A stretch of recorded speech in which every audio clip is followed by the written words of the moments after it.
Bloomberg Audio Studios. Podcasts, radio, news. You're listening to the Bloomberg Balance of Power podcast. Catch us live weekdays at noon Eastern on Apple CarPlay and Android Auto with the Bloomberg Business app. Listen on demand wherever you get your podcasts or watch us live on YouTube. Yeah, you made it to the threshold of the weekend. Thank you for joining us here on the Friday edition of Balance of Power on Bloomberg Radio, on the satellite radio, and on YouTube. You want to see what Charlie Pellet looks like? Search Bloomberg Business News Live. You have an invitation into our studios every day, courtesy of YouTube from Washington here and in New York. 18 days left. As you keep hearing, we're counting down to the final 2 weeks here on the campaign trail. And we'll get to what Donald Trump and Kamala Harris are up to in a moment. Huge questions, though, about the impact, if any at all, that the latest news from Israel might have on this race. Important optics yesterday to see Kamala Harris out there in front of the podium speaking on behalf of the administration upon the news that Israel killed Yahya Sinwar, the leader of Hamas. It happened right at this time yesterday, right? We learned together during this program. We have heard from the president himself. Joe Biden, in fact, is already on his way back from Germany. That was a quick one. Met with Olaf Scholz. Had a sit down with Emmanuel Macron, got a big award while he was there. He talked about this news from Israel along the way. Here's Joe Biden. The death of the leader of Hamas represents a moment of justice. He had the blood of Americans and Israelis, Palestinians and Germans and so many others on his hands. I told the Prime Minister of Israel yesterday, let's also make this moment an opportunity to seek a path to peace, a better future in Gaza without Hamas. Which brings us to the news on the terminal and the headline. U.S. pushing for truce in Gaza after Israel kills Hamas leader. We can add another headline while we're at it here. Biden will send Blinken to Israel in aftermath of Sinwar's death. Is this an opportunity for peace, or did the window just close? A lot of people asking that, too, because Sinwar, of course, was speaking for Hamas, and it's unclear who exactly is taking the calls right now. That's where we start our conversation with Courtney McBride, who frequently travels with the Secretary of State covering diplomacy and national security for us here at Bloomberg in Washington. Courtney, it's great to see you. Thanks for coming along. This was obviously a big deal yesterday, and people are trying to understand what its impact will be. If we can just start with our own relationship with Israel and this wait for a response to Iran, the prospect of a ceasefire with Gaza, did it move the needle on any of these? I mean, that remains to be seen. Sinwar has been framed as the biggest obstacle to a ceasefire in Gaza. Over the last month or so, he was not communicating with the mediators in Egypt and Qatar. And so there's some hope, tenuous though it may be, that perhaps a successor would be a little bit more amenable to talks. I keep hearing the word opportunity. Kamala Harris used it yesterday, so did Joe Biden. What opportunity does Benjamin Netanyahu see? Well, Prime Minister Netanyahu has said that the fight is not over. Hamas continues to be a threat to Israel, but he also suggested that if Hamas were to lay down its arms, this war could end in short order. It remains to be seen whether the parties come to the table or their mediators do so, but we'll see. Enter Antony Blinken. We don't have an announcement on a trip yet, correct? What would be the timing that would be effective? Do they want him there now, or is maybe there a thought that we wait for Israel's response to Iran before he gets on an airplane? I mean, unclear. I'm certainly not privy to the planning process, but the president made clear that he was going to be dispatching Secretary Blinken in the coming days. Remains to be seen exactly when that is. But I'm sure that part of that calculation on timing is that sense that there is potentially an opportunity. Yeah, which I suspect is up in the air right now, knowing that Israel is dealing with multiple fronts. Would that be a meeting with Benjamin Netanyahu, or is there a hope that Antony Blinken ends up at a negotiating table with multiple parties?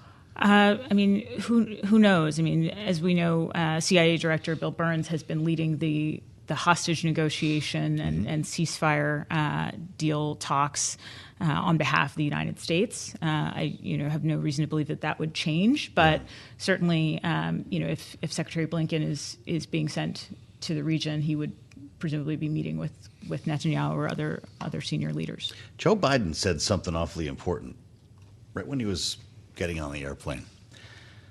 We ran this headline on the terminal. I know how Israel will respond to Iran and when. That means a plan is in place. Do we take him at his word? He has been in contact with Netanyahu, and if he knows, I suppose he does. But I understand it remains that you to be seen. But that's pretty bold for the president to be saying that on a microphone. It's unusual, certainly. For him to be telegraphing. I guess he's not saying the timing. That's right. He just says that he knows. He knows. So clearly, they had quite a conversation yesterday, and you wonder again what form that will take. Is this going to be a situation where the dynamic changes following the election? The world is waiting to see who the next president is. How about in Israel? Certainly. It's no secret that there have been tensions between Netanyahu and Biden, and the Prime Minister and former President Trump seem to have a good understanding. Yeah. But there is some sense that there could be another window of opportunity, both for Israel and for the U.S. in the period between the election and the inauguration. Perhaps that is dependent on the outcome of the U.S. election. But it remains to be seen how much leverage either party has. It's always amazing to see what can get done in a lame duck session. Courtney, it's great to see you. Thank you. One of these days I'm going to come into the newsroom. Courtney will not be here, and I'll just know that Antony Blinken is on his way. Bloomberg national security reporter Courtney McBride on an important day here in the evolution of this war between, of course, Israel and Hamas that has been underway for over a year. Yahya Sinwar, who was killed and confirmed right around this time yesterday, known as the architect of October 7th. And so this is, of course, seen as not only a win for Israel, but also for the Biden administration. And we want to add the voice of Jonathan Panikoff. We haven't had Jonathan with us in a moment, and none would be better than right now. He's director of the Scowcroft Middle East Security Initiative at the Atlantic Council.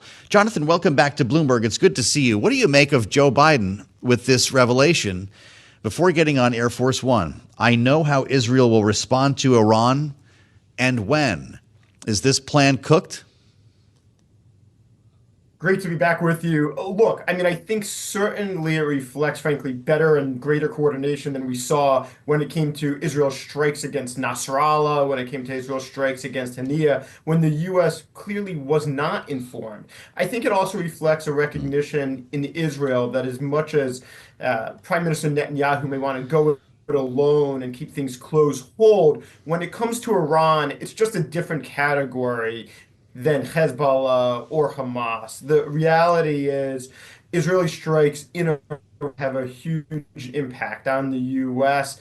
And there's real questions, right? Would the Israelis be willing to strike energy terminals? Would they be pipelines? That would obviously have huge reverberations across the world, across energy markets. Would they try to strike the nuclear assets and program of Iran?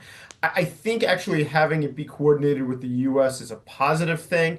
And I think while it may be surprising the president said that he knows what the plan is, now I think everybody just has to hope that Israel sticks to that plan.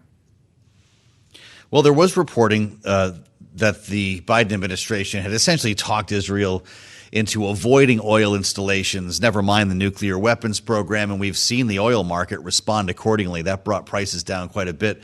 Whether or not we believe that, Jonathan, do you think everything is on the table here, or this will be a precision strike by Israel? No, my sense is, and I could be completely wrong here, but because I'm going based on the same reporting you are, but I think given commentary by the president, he probably wouldn't have said that if you still had disagreements. And the president's been pretty clear. He wants to see energy infrastructure oil infrastructure off the table when it comes to a strike. Same with the nuclear weapons program. That doesn't mean the strike won't be incredibly robust. In fact, I'd expect that it will be. I think military installations, hardware, defensive equipment that Iran has put up to try and prevent future Israeli strikes, cyber attacks. My sense is all of that is probably on the table. I think you'll still have a robust response, but maybe you're just excluding those specific areas. Of course, that's in Iran. How about next door in Gaza? Kamala Harris sounding a bit like Joe Biden, using the word opportunity when she spoke yesterday about the killing of Yahya Sinwar. Quote, "This moment gives us an opportunity to finally end the war in Gaza, and it must end such that Israel is secure." Is this just happy talk 2 weeks before an election here, Jonathan, or does this actually present an opportunity for peace? I think it really depends on, frankly, who emerges as the leadership of Hamas and where Netanyahu feels like he's hit an end goal when it comes to what's needed for security of Israel. If Hamas actually elects somebody outside of Gaza, somebody like Hayya, who's been the chief negotiator since Haniya's death, then yeah, I think it probably does represent an opportunity that you actually could get to some sort of hostage ceasefire deal. But the reality is, if Hamas decides, no, we're going to double down and elect somebody like Mohammed Sinwar, the brother of Yahya Sinwar, who was one of the chief architects, frankly, of the tunnel infrastructure, it's going to make it much, much harder to imagine that you're going to reach a deal even in the aftermath of an election. Boy, that's really something. You're an expert on Middle East security. Jonathan, is this going to escalate into a wider war, or is the next exchange going to be the last? I think it really is going to depend on two things. One is how far Iran wants to escalate, and you got to be clear that there's tensions in Iran. Iran, it may have the supreme leader making the ultimate call, but it's not a monolith. There are various folks in Iran, in the guards, who are going to want to strike back, I'm sure, to whatever Israel does, hard to try to ensure deterrence from there. And there's folks who are going to say, no, we have to end this. We can't afford, frankly, to re-escalate, because then Israel's going to say, look, we did what the U.S. wanted. Now the energy assets are on the table. Now the nuclear weapons program is on the table. I think that's going to be a real debate, frankly, in Iran. The second part of this is, frankly, Lebanon. Because even if you got a deal in Gaza, it's hard to imagine Israel saying, we're not going to continue to go after the ballistic missile capabilities, the cruise missile capabilities, and keep trying to push Hezbollah back the 10 kilometers from the border so Israeli citizens can return to their homes in the north. I think that also has the potential to start to spiral further if Hezbollah is able to re-emerge and have its command and control more intact. It's clearly been decimated by Israel, but you've seen over the last couple of days, especially, a new barrage of clearly coordinated rockets, timed attacks. That indicates that Hezbollah has started to regroup, at least in the south. Wow. Are you giving up on hostages? Jonathan, I hate to ask such a cold question, but it's been over a year. I'm not giving up on them yet, but clearly I think time is running out in a way we haven't seen in quite a while. The reality is, we've talked about it's about 100 hostages over. Of those, the truth is you probably have maybe upwards of a third of them who may have passed away. That number may be higher. So the numbers are actually probably closer to the 50, 60, 70 mark. The question is, frankly, whether or not the Biden plan that was put on the table in May and then try to re-up in July is still the basis for negotiations. My sense is that it will be, and if Hamas wants a ceasefire, then that's going to require a hostage deal and a prisoner swap from the Israelis. If Hamas doesn't want a ceasefire, or isn't ready for one, or Netanyahu decides a ceasefire still isn't going to provide sufficient security, then I think there's going to be a challenge. But the reality is Netanyahu's going to be under more domestic pressure to get a hostage deal than at any point in the last year. And we've seen some massive protests in Israel over this. I think what you're going to see in the coming days is going to be even greater. Wow. Jonathan, thank you. Jonathan Panikoff, exactly why we wanted him here. This is going to be an important weekend in Tel Aviv and Jerusalem. He's with the Atlantic Council. I'm Joe Mathieu in Washington. We'll have much more ahead on the fastest show in politics. This is Bloomberg. You're listening to the Bloomberg Balance of Power podcast. Catch us live weekdays at noon Eastern on Apple CarPlay and Android Auto with the Bloomberg Business app. You can also listen live on Amazon Alexa from our flagship New York station. Just say, Alexa, play Bloomberg 1130. Kailey, it was right around this time yesterday we were hearing from Benjamin Netanyahu following the death of the leader of Hamas, Yahya Sinwar. Yeah, and he, while claiming victory over that particular death, saying that the score has been settled with Sinwar, he did say this war is not yet over, even as the U.S. is pushing for this to be the first step in something that could lead to a ceasefire. Yeah, Joe Biden did have a call with Netanyahu as well following this news yesterday, and the prime minister addressed the people of Israel following this headline. Let's listen. I'm standing before you today to inform you that Hamas leader Yahya Sinwar has been eliminated. The person who committed the most terrible massacre in the history of our nation since the Holocaust, the mass murderer who murdered thousands of Israelis and kidnapped hundreds of our citizens, was eliminated today by our heroic soldiers. And today, as we promised to do, we settled the account with him. Today, evil has suffered a heavy blow, but the task before us is not yet complete. So for more on what it's going to take to bring this war to completion, we turn to Natasha Hall. She is Center for Strategic and International Studies, a Middle East Program Senior Fellow. Welcome back to Bloomberg TV and Radio, Natasha. Obviously, the U.S. is hoping that Sinwar's death will ultimately lead to a ceasefire between Israel and Hamas. How likely do you think that is? Thank you for having me again.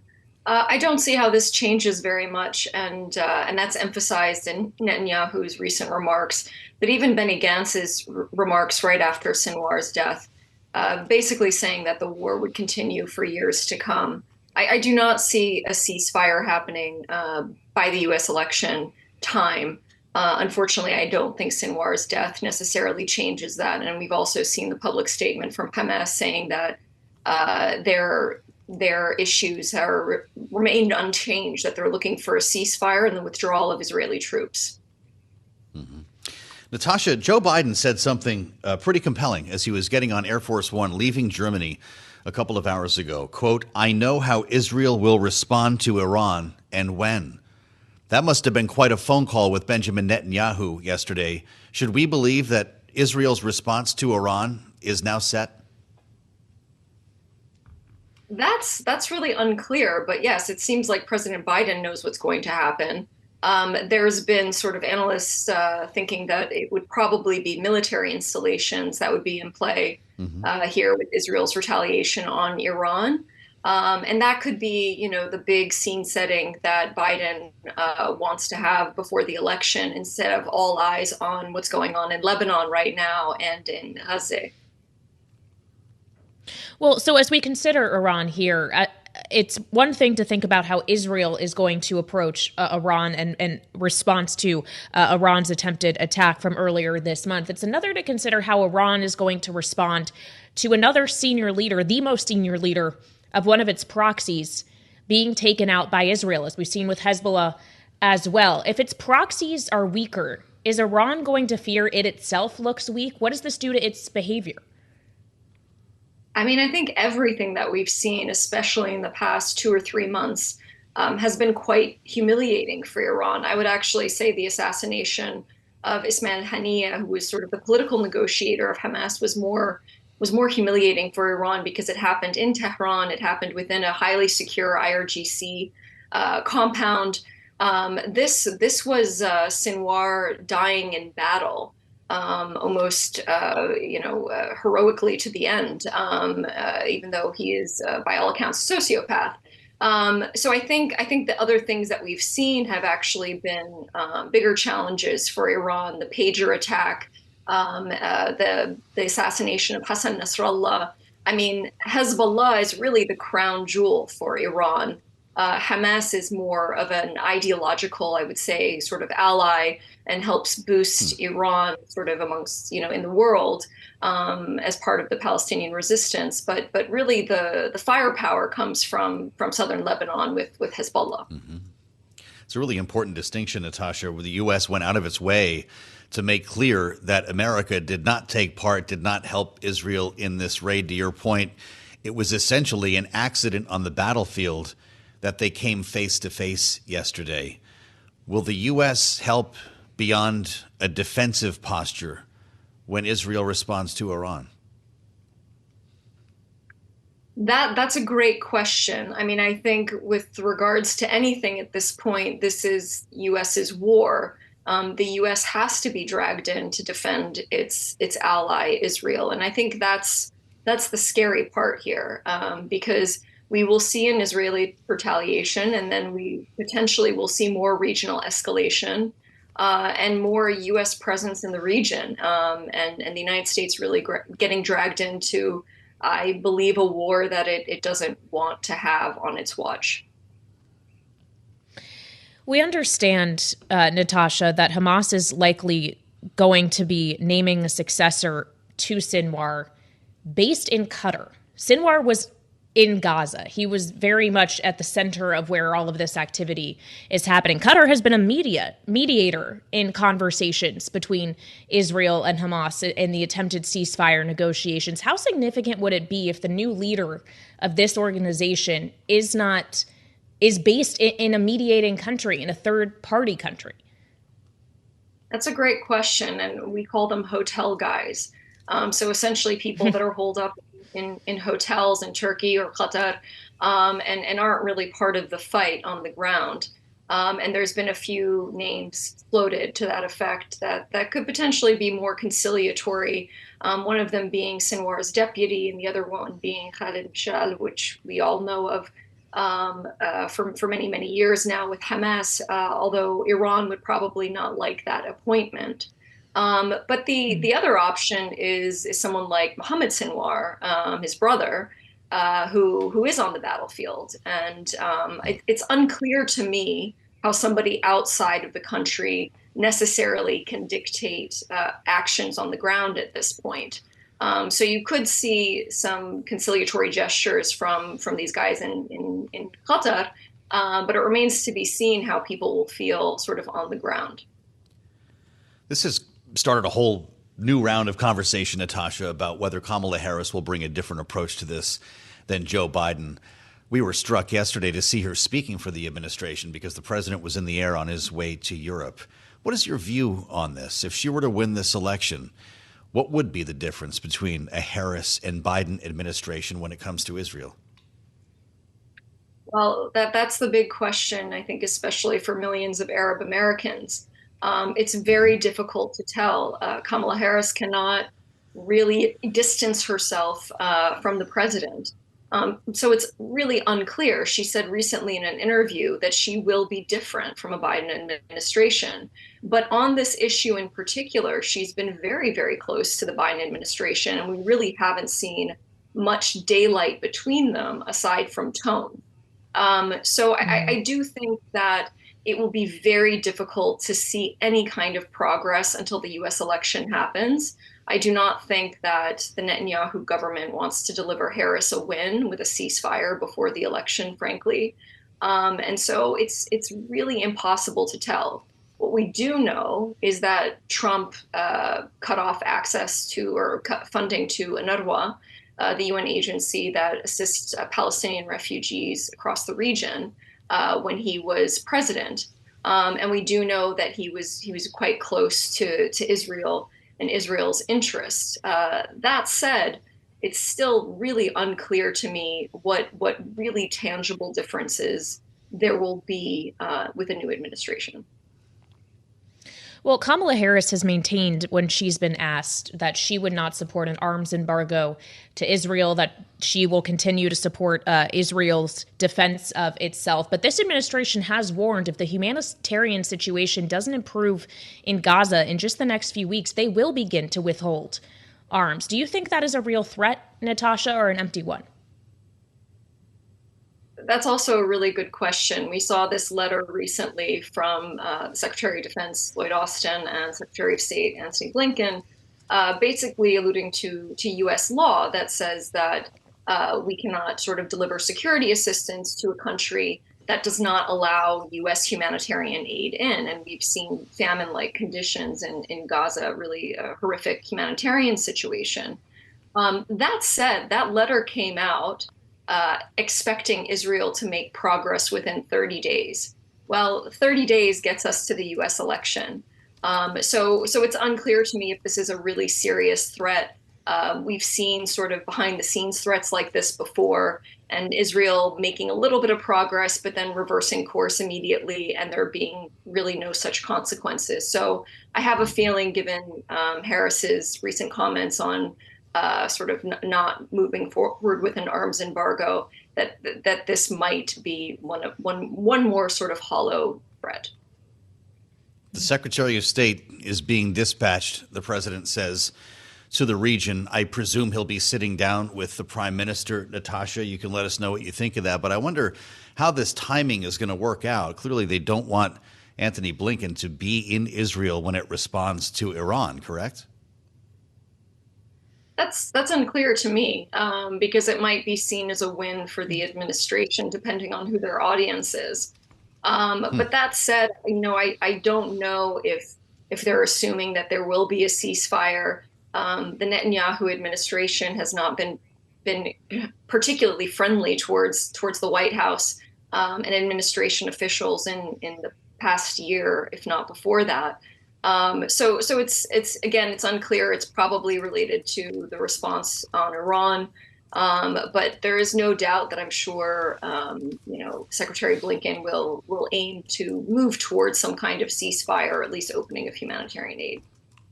Yeah. Natasha, we just have about a minute left here, but what becomes of the hostages in the aftermath of Sinwar's death? What would you expect? That's a really sort of a tragic question, and I think one that's on a lot of Israelis' minds. Because one could think that if there's more conciliatory leadership for Hamas outside of Gaza, that they might accede to a hostage deal. That said, we don't know where the hostages are, and we don't know what the decision-making kind of chain of command right now on the ground is in Gaza. And there could be a lot of confusion that works against the hostages and a hostage release. So that's the really big question mark, I think, here. And I don't think it's a particularly positive one necessarily, unfortunately. Natasha, it's great to have you back. The Center for Strategic and International Studies Middle East Program Senior Fellow. When news like this breaks, we like to compare notes with Natasha. Thank you.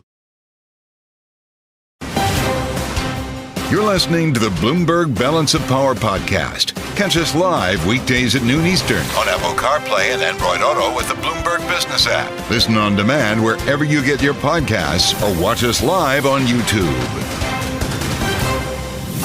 The candidates are heading toward Michigan, one of the critical Rust Belt battleground states that could decide this election. It is part of their last-minute media sweep and state sweep in these final days. And that media sweep is something we've paid a lot of attention to this week as Kamala Harris sat down for an interview on Fox. They've both been participating in a lot of podcast interviews. We mentioned some of what Donald Trump said on a podcast today about taxes, which we'll get into in just a minute. But he also sat down this morning with Fox and Friends. And this is an interesting one, Joe. Mm-hmm. He said in that interview that he's going to meet with Rupert Murdoch. I heard this. And specifically request him not to air any negative ads about him for the next 21 days. And that's that. Or interviews with people who don't like him. Right. Presumably. No negativity. Kamala Harris, who polled almost 8 million, the ratings jumped off the page, I'm assuming prompted that comment from him this morning. But yeah, they all sat on the couch together, despite reports today suggesting he's so exhausted he's canceling interviews. To your point, Kailey, sat down on the online show Maintaining with Tyrus and talked about this idea of no taxes, at least to consider, for military, for police, and firefighters. How many people is that again? 20 million. That's a lot of people. That is a lot. That's a lot of dollars. Yeah. And so Laura Davison has been watching all of this for us. Before we spend some time with Ben Harris, we get to Bloomberg's politics editor joining us from here in Washington. Laura, how many more economic policy proposals could we get with 18 days to go? Well, we've gotten 4 or 5 or 6 surprise ones just in the past several days. So, there certainly is time for more. And really, the formula that Trump has been following here is sort of no taxes on X, no taxes on the military, overtime paid tips. So that sort of seems to be the sort of the way he's going about this, which really has a sort of political angle here of he's doling out these tax cuts that appeal to specific groups of supporters, of fans, sort of designed to get people either to switch their vote from Harris to Trump, or to some of those people who are maybe less than politically engaged, not inclined to vote, but say, hey, look, I'm a veteran. Maybe I will get off the couch and go vote in November. It is a question, ultimately, though, of the math, knowing that this could potentially be even more deficit additive than the math we've already done for some of these other policy proposals, Laura. But at this point, with each new proposal that is introduced, is it less likely that this entire package would be able to get through a Congress that we presume could be divided even if Donald Trump wins the presidency? It is extremely unlikely that the entirety of all these proposals he's talked about will pass Congress. This is, even before the no taxes on military and police, it was $15 trillion worth of tax cuts that he was talking about. About a third of that, about almost $5 trillion, is just expending his 2017 tax cuts. Those will kind of be the first place where Congress starts. Those are tax cuts that people are already experiencing for, individual households as well as small businesses. That'll be the first step. And some of these more kind of politically driven ones, the no taxes on tips, no taxes on military, it's highly unlikely that we'll see those in a serious conversation in Congress next year. So I guess, is it just easy to be handing out candy like this, or at least offering to Laura, knowing that it would take Congress to approve of all these tax exemptions? We're not going to get this in front of the Ways and Means Committee for some time, so why not propose whatever you want? Yeah, that's really what kind of the strategy we've seen Trump employ here. It's also true that both sides do this. Say, look, here's what I want to do. You see, you saw Biden do this with student loans. Of, hey, look, I want to do this, but the courts blocked me. Congress won't pick up my bill. We saw this with immigration as well. So this is a tried and true strategy of here's sort of my vision for America, but I need either the courts or Congress to play along. Well, Laura, as we consider spending here or the lack of people spending money on their taxes, I suppose, it also raises the question of how these policy messages are being spread here in the final weeks. Obviously, we're all being inundated with a lot of campaign ads for down ballot races, presidential as well. Should we expect a ramping up of the spending in states that ultimately could decide this thing? Michigan, where the candidates are today, Pennsylvania in these final stretches, or is all the time bought up at this point? Expect that these last few weeks, if you're in one of those states, basically every ad you're going to see is a political ad. This is the most expensive stretch of the campaign. They basically buy any ad time they can get their hands on. If you're in Pennsylvania, you're going to be hit the most. Both Harris and Trump are spending the majority, not the majority, but that's the biggest ad spend there. Harris is still looking at all 7 states. She has big ad buys there, but her allies, those super political action committees that are helping her, they're specifically focused on the blue wall. Michigan, Pennsylvania, watch out. Well, with that in mind, everybody is headed to Michigan tonight, and it's on to Detroit specifically, Laura, where early voting starts tomorrow. This is a rollout to get to Lancaster and other areas during the week statewide by next Saturday. And we understand, we'll talk a little bit more about this later, but the Obamas are coming out for the finale here. Barack Obama will be with Kamala Harris on stage to usher in this early voting period, and Michelle Obama herself, arguably the most important surrogate that Kamala Harris has, will be there next weekend. These are the closing optics of this race? Yeah, and these are two of the most popular people in the Democratic Party, and really just public figures anywhere. So Harris is hoping to sort of attach herself to their coattails, get people out who remember the Obama years fondly, who may be less inclined. We know that she's not performing as well with black voters, particularly black men, and that's an area she has been focused on this week and sees a need to shore up those supporters. All right, Bloomberg Politics editor Laura Davison here in Washington.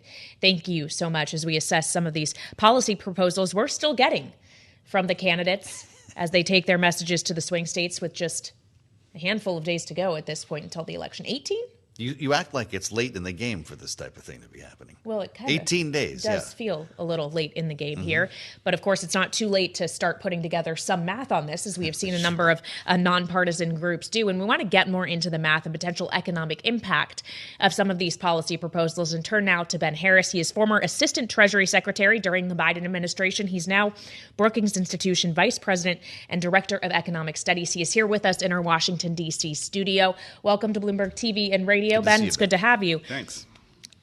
If we could just begin with Donald Trump today, suggesting he would at least consider not taxing veterans and first responders and members of the military, some 20 million people layered on top of all of the other tax proposals he's put out there, things that would not get taxed. What is the baseline of how much needs to be taxed to continue to fund the U.S. government? So more than he's proposing. I mean, I don't have a magic number, but I mean, his approach has been to start with the TCJA extension, which costs $5 trillion over 10 years, and then to add on all of these special tax breaks that really don't have an economic justification. You know, as you just mentioned, tax breaks for wages, for tips, tax breaks for particular occupations, tax breaks for people who receive Social Security benefits, which, by the way, would completely undermine Social Security and Medicare finances. We're already up probably close to around $10 trillion and counting. This isn't a realistic set of proposals. They're just far too expensive to ever make it through Congress. You know, at one point, Ben, we had Republicans like Kevin Brady, pretty old-fashioned Republicans, sitting here at the table saying, hey, there's going to be a real important debate here. We need to make the Trump tax cuts permanent. That was 6 to 9 months ago, before all the other items and exemptions that we've mentioned since were rolled out. What happens to the old fiscal responsible Republicans who are going to help usher this through on Capitol Hill, who wake up every day to another exemption? I mean, there are fiscally responsible Republicans in Congress, but they must be pretty lonely right now. I mean, I think the turning point was back in 2017 when Republicans passed a $1.5 trillion tax cut without paying for it. And that kind of opened the door for this idea that, look, for certain types of priorities, it's okay to take on enormous amounts of debt. And so that's what we saw, and that feels like where Donald Trump is left off. What's the priority now? What's the priority now? I think the priority is winning the election. And then they'll see the composition of Congress, and then they'll come back to the drawing board. And if there's a Republican sweep, I think you can expect a wholesale extension of the TCJA with a few other Republican priorities mixed in. You know, to be fair to Republicans, though, they did pass the Limit Save Grow Act coming out of the House, which did reduce the deficit. It was basically a combination of caps on discretionary spending plus a couple of other pay-fors. So it's not as though there have been no Republican priorities that have made it through a House of Congress. It just feels like if Donald Trump's going to be in the White House, he's been pretty clear he's comfortable taking on trillions of dollars in new debt. Ben reminding us that it's not just tax policy that we're going to see a battle over in 2025, but we're going to have to deal with the debt ceiling again, as you recall back to that deal. So there's so much to look forward to. All that to say, when we look at Kamala Harris's proposals, nonpartisan organizations have too said it will add to the deficit, perhaps less. $3.5 trillion is what the Committee for a Responsible Federal Budget has had to say. But Donald Trump would contend her policies will also be inflationary. Is there not some truth in that? That her policies would be inflationary? If she's subsidizing housing, it could drive up housing costs. If she's cutting taxes, all of these things could fuel inflation and make the deficit go higher all the same. Yeah, so I think on the housing policy, it's great that you brought that up, but the $25,000 first-time homebuyer tax credit was far from the only proposal that she put forward. She also wants to expand housing supply. I think that the first-time homebuyer tax credit really only makes sense if it's done in conjunction with an expansion in the housing supply. That's not really inflationary. As far as her other policies go, I mean, she is taking aim at costs across the board. So she wants to make prescription drugs cheaper. I mean, I think that household costs have been kind of a centerpiece of her policy. Like price gouging she wants to go after, for example. Does that work? So, no, I mean, most states have price gouging laws on the books, and for most states, they're non-binding. Most Americans live in a state that has price gouging laws, and as far as I can tell, they're fairly inconsequential. So I think that's, pretty far down on the list of policies that matter for the American people. But she has made prices a centerpiece of her campaign. Yeah, that's interesting, because that was a big rollout at the time she made it, and it's still on the backdrops, and it's still on the stump speech. It's just when you start weighting priorities, I think, to your point here, will the next president of the United States, Trump or Harris, have to manage a recession in their first year? That's a great question. I mean, what I can say now about the state of the macroeconomy, this is like the definition of a soft landing. I mean, if we go back 20 years and reflect on what the Fed has done with this current economy, I think we'll kind of be in awe of how well things turned out. I mean, I can just go list some of the highlights. Yeah. We've got a higher share of people working, prime age people working than we've seen in over 20 years. We've seen inflation come down to a level where the Fed is perfectly comfortable with it. We've seen a wealth explosion in this country, almost $50 trillion in wealth added over the course of the pandemic. I mean, you can kind of go on and on and on, but we have a great economy, both relative to prior recoveries and also relative to the rest of the developed world. So right now, when I talk to forecasters, most of them say we have about a 10 to 15% chance of recession in the next year, which is kind of the unconditional average in any year. Bad. Right? That's not so bad. Like I'll take that at this point. Well, so if all of that is how this economy is shaping up right now, does this look like an economy to you that needs easier policy, or is it simply an economy that doesn't need tighter policy anymore? Are you talking about monetary policy? Yeah. Well, I think that with respect to monetary policy, the Fed's at a spot, it's kind of an enviable spot right now, where it knows we're not so close to the neutral rate. The next 50 bips of cutting feel pretty easy. And then you start getting into the hard decisions. So markets right now, I think, are around a 92% chance of a 25 bips cut in the next meeting. I would probably take the over on that as far as probabilities go. And about a 75% chance we'll get 2 cuts between now and December. Those are easy decisions, though. Inflation's way down. The labor market's weakening. I think it's pretty easy to vote for a 25 bips cut.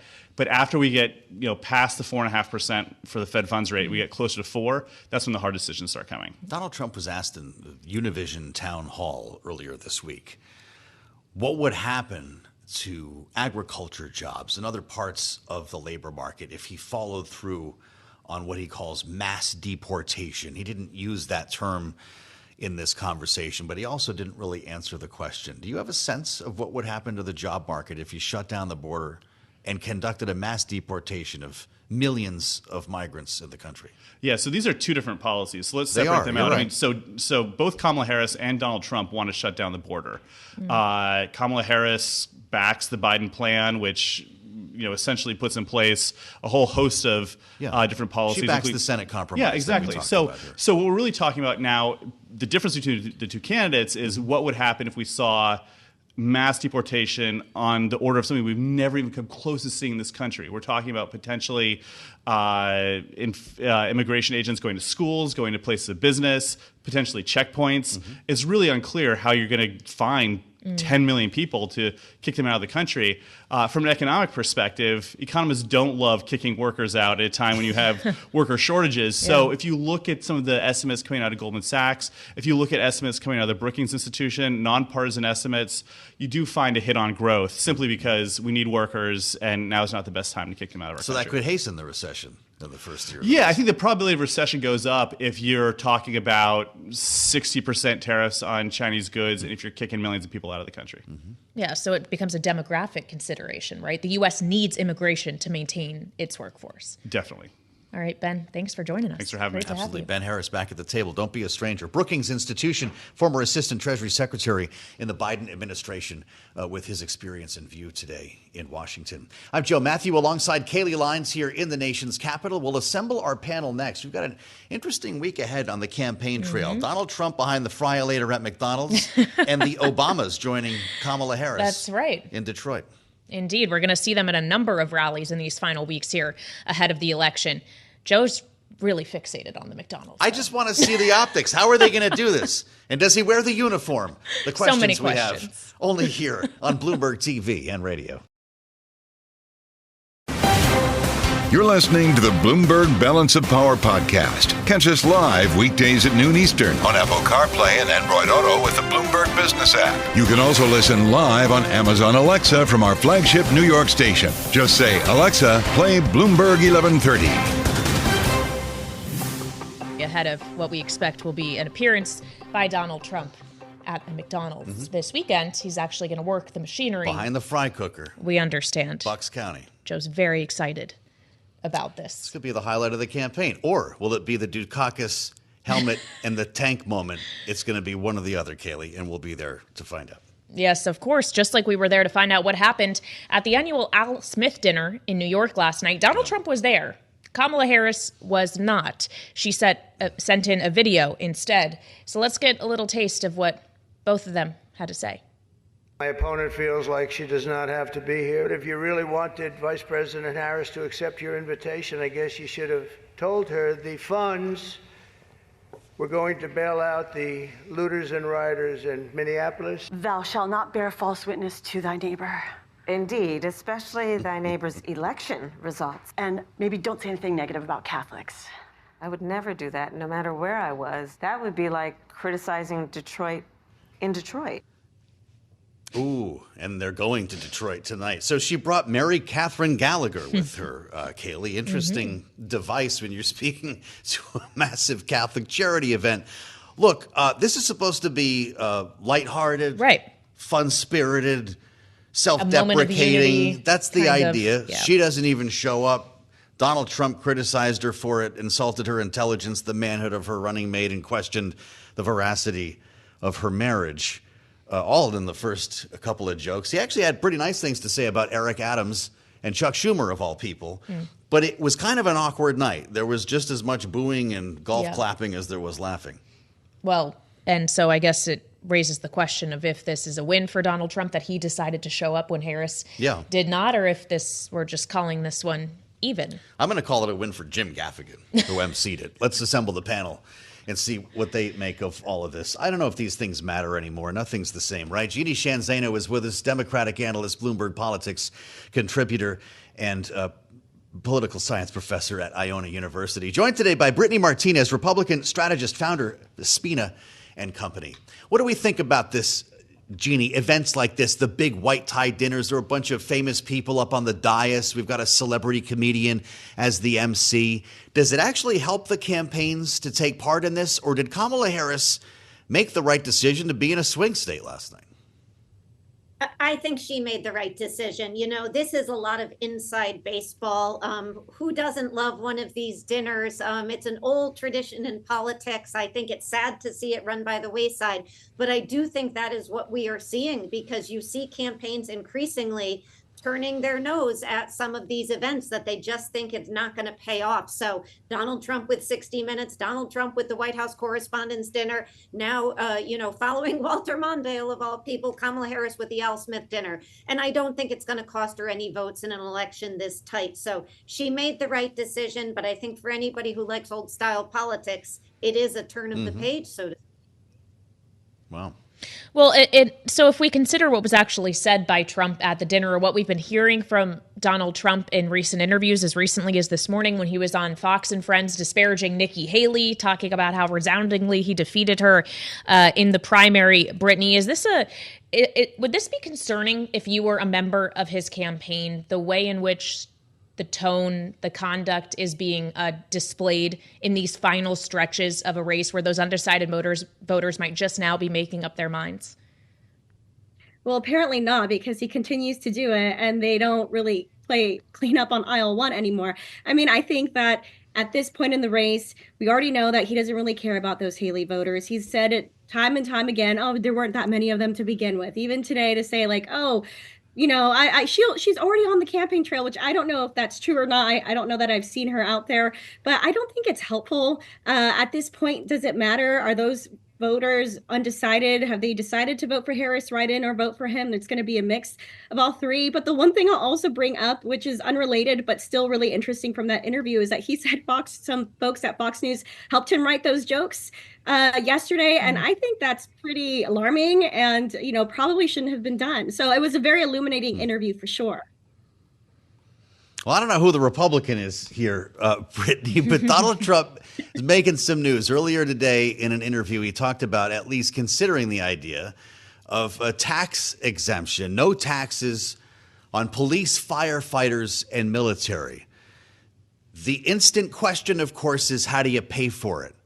But I wonder, as the conservative in this conversation, do you see that as any different than Joe Biden, for instance, forgiving student loan payments?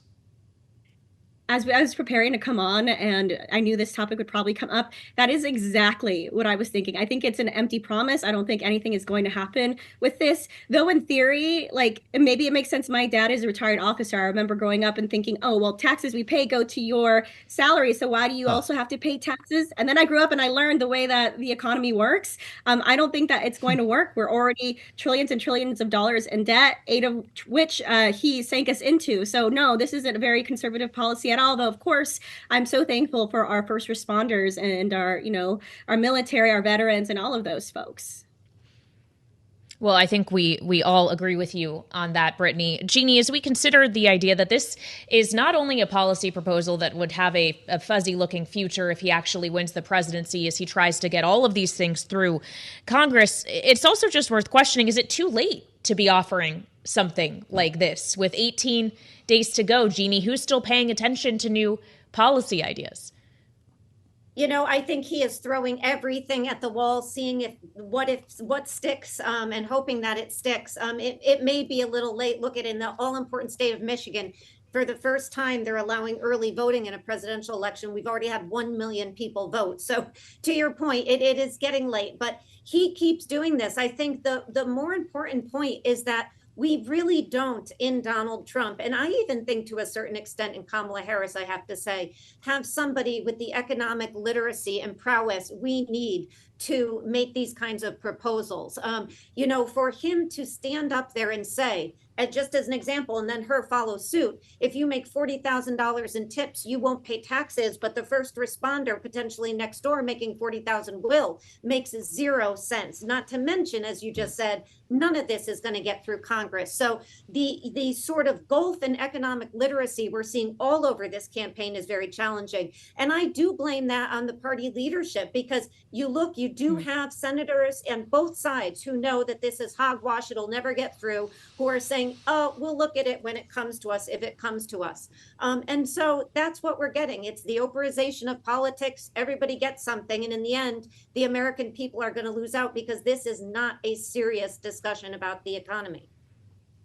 Brittany, Kamala Harris is going to Michigan. I should mention that early voting starts tomorrow in Detroit. It's a pretty big part of the story. Trump will be in Detroit tonight. Kamala Harris will be there tomorrow. She's going to Lansing tonight to a GM plant that got big money, like a $500 million grant from the IRA to convert from ICE to EV cars. She's going to go there to call out Donald Trump for wanting to gut the IRA. Does anyone care? I think we should care. As a conservative, I don't think that was the best bill. I was working in Congress when that passed through the House and Senate, was signed into law. And so though I know the IRA, I'm familiar with it, it's because I'm a professional wonk and I do that for a living. But I don't know that, the average voter is really paying attention to that sort of thing. But I mean, at this point in the race, 2 weeks out, I think you need to try and hit the other candidate on as much as you can. And sure, there's a way to go about it and share personal stories and anecdotes, which I'm sure she'll do when she's at the plant. Mm-hmm.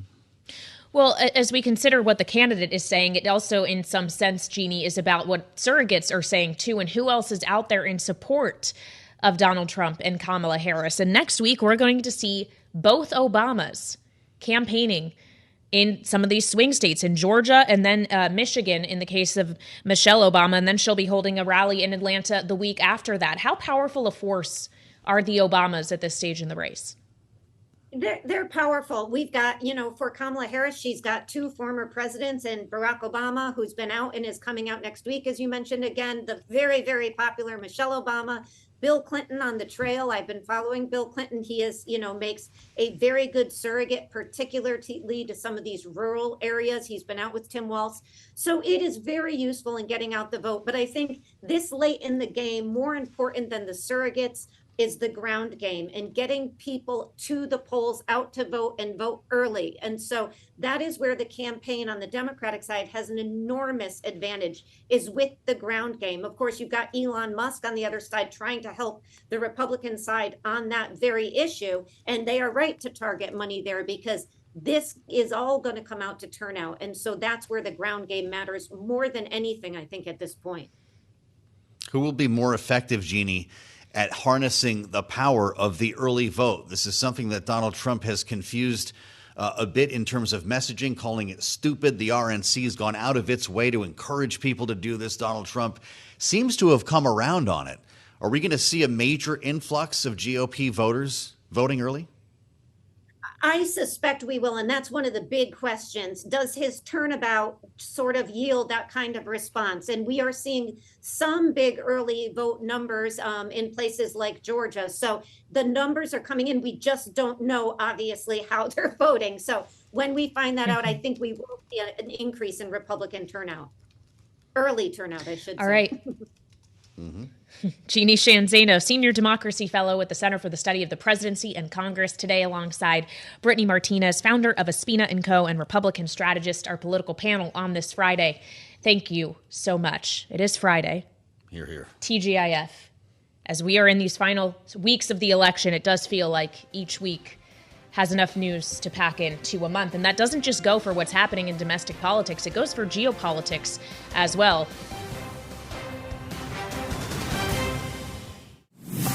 Thanks for listening to the Balance of Power podcast. Make sure to subscribe if you haven't already at Apple, Spotify, or wherever you get your podcasts. And you can find us live every weekday from Washington, D.C. at noontime Eastern at Bloomberg.com.